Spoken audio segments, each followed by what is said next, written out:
143. The theory of the liberty of discretion. The problem of what Thornwell called the theory of the liberty of discretion was not a new one to the faith. It was a basic part of the conflict of our Lord with the scribes and Pharisees. According to Matthew chapter 15, verses 1 to 9, Then came to Jesus scribes and Pharisees, which were of Jerusalem, saying, Why do the disciples transgress the traditions of the elders? For they wash not their hands when they eat bread.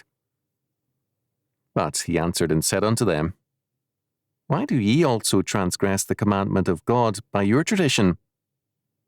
For God commanded, saying, Honour thy father and mother, and he that curseth father or mother, let him die the death.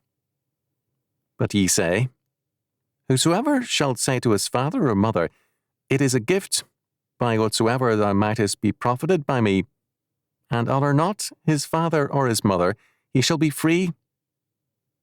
Thus have ye made the commandment of God of none effect by your tradition. Ye hypocrites! Well did Isaiah prophesy of you, saying, This people draweth nigh unto me with their mouth, and honoureth me with their lips, but their heart is far from me. But in vain they do worship me, teaching for doctrines the commandments of men. The tradition of the elders sought to uphold and honour the law of God in theory. In practice, it sought to replace the canon with its more humanizing rules, to bring, as it were, common sense and forgiveness to the law, as well as a sense of priorities. It is especially important to note the example of this liberty of discretion chosen by our Lord. He could have cited cases of forgiveness for adultery and homosexuality, but he chose what would appear to be the most defensible case of the use of a discretionary power. More than a few devout men, eager to give more than their due to God's work, found it oppressive to support, as the law required, their parents. Let us remember that these men were not trying to increase their own share of their income. They were trying to increase their giving to the temple or to some missionary agency of the Pharisees, who were very missionary-minded. Matthew chapter 23, verse 15. Their parents were sometimes ignorant and only casually concerned about Israel's God. Was it not better, they reasoned, to give all the money due to their parents to the Lord? The religious leaders, exercising discretionary power, said yes. Of all the exercises of discretionary power, the Pharisees no doubt felt that this would be most pleasing to God. Thus, our Lord's use of this particular example is all the more telling as a radical indictment of the entire use of discretionary power. But this is not all. First, our Lord declares this interpretation to be a violation of the fifth commandment. Honour thy father and thy mother. Exodus chapter 20, verse 12. Deuteronomy chapter 5, verse 16. Leviticus chapter 19, verse 3. Proverbs chapter 23, verse 22. Ephesians chapter 6, verses 2 and 3. Second, he declares it to be a clear violation of Exodus chapter 21, verse 17. And he that curseth his father or his mother shall surely be put to death. A law echoed in Leviticus chapter 20, verse 9, Deuteronomy chapter 27, verse 16, Proverbs chapter 20, verse 20, and chapter 30, verse 17. Third, by citing Exodus chapter 21, verse 17, our Lord declares that this discretionary power leads to a violation of God's law which calls for the death penalty. To give even to God the money belonging to one's parents as their rightful support from their child calls for the death penalty. No more telling denial of discretionary power is imaginable. How do our modern Pharisees of the pulpit evade the force of this text? They persuade themselves that somehow fraud is at work. What the Pharisees did was done by bad men. When they exercise discretionary powers with respect to God's law, they bring a higher spirituality to it. Thus, the traditions of our modern elders and presbyters is held to be good because they are good men. Because many Pharisees entered the church, as well as Greek and Roman philosophers and lawyers who were accustomed to exercising discretionary power, there was very early a problem in the church at this point. All the same, although churches could not themselves impose the death penalty for such things as idolatry, murder, and adultery, many churches regarded such offenders as the living dead. The sinner could repent, but while continuing to worship, he was in effect a dead man, and more than a few churches never permitted reconciliation or communion to any such offenders, even when dying. The use of discretionary power flourished in the later Middle Ages and was sharply criticized by the Reformation, although most of them immediately began their own exercise of it.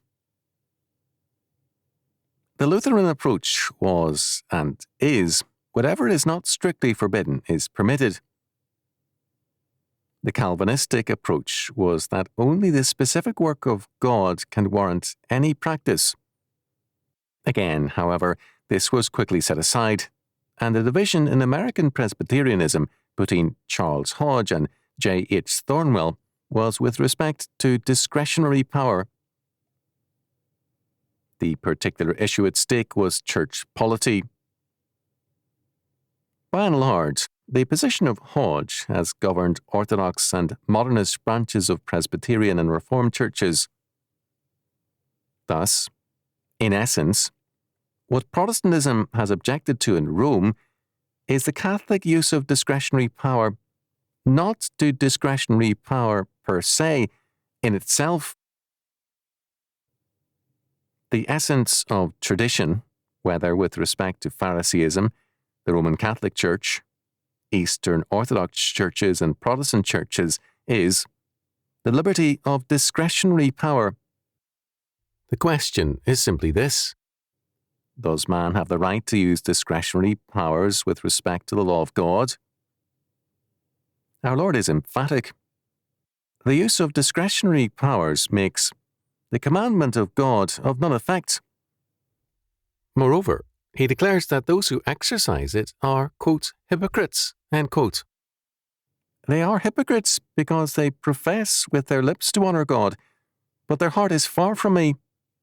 But in vain they do worship me, teaching for doctrines the commandments of men.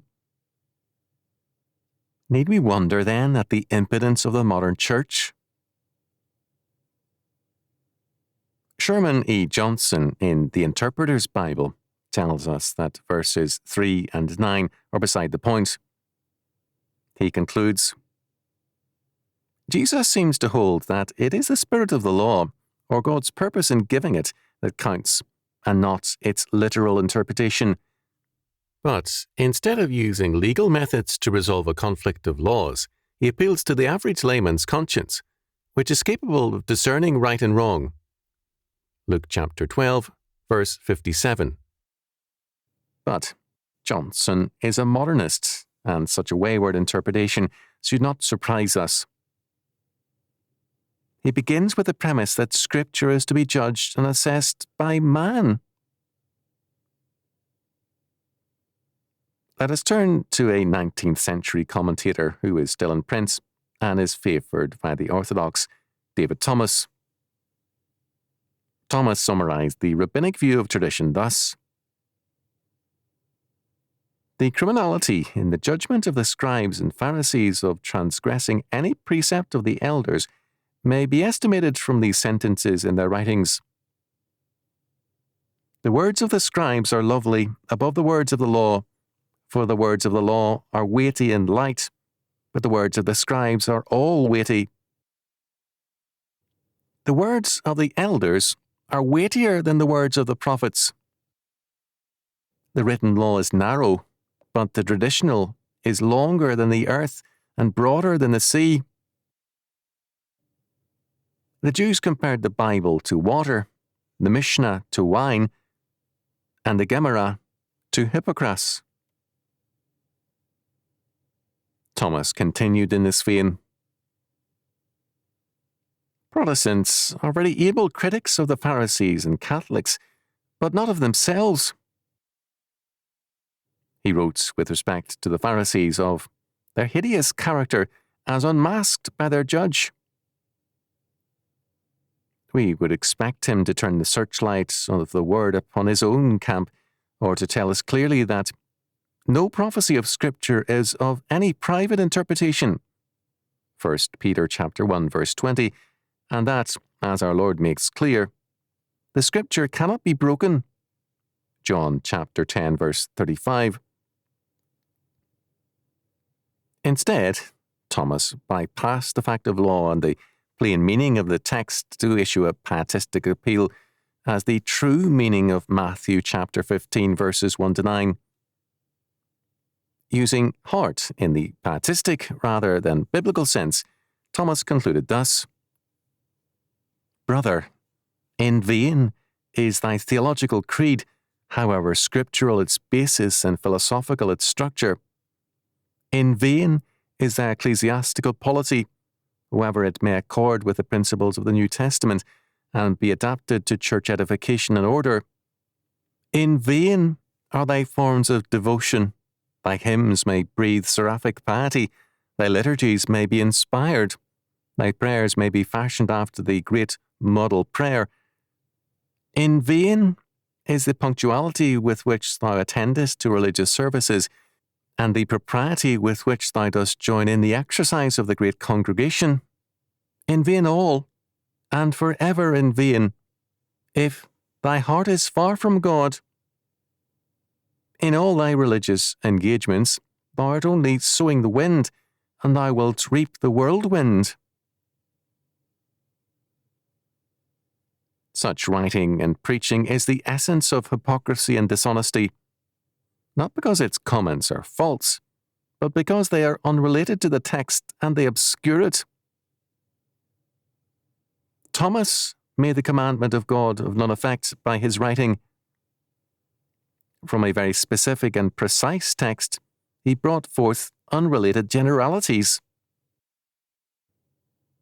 Christians thus have paid too little attention to the meaning of Matthew chapter 15 verses 1 to 9. Ironically, the scribes and Pharisees recognized their radical vulnerability at this point.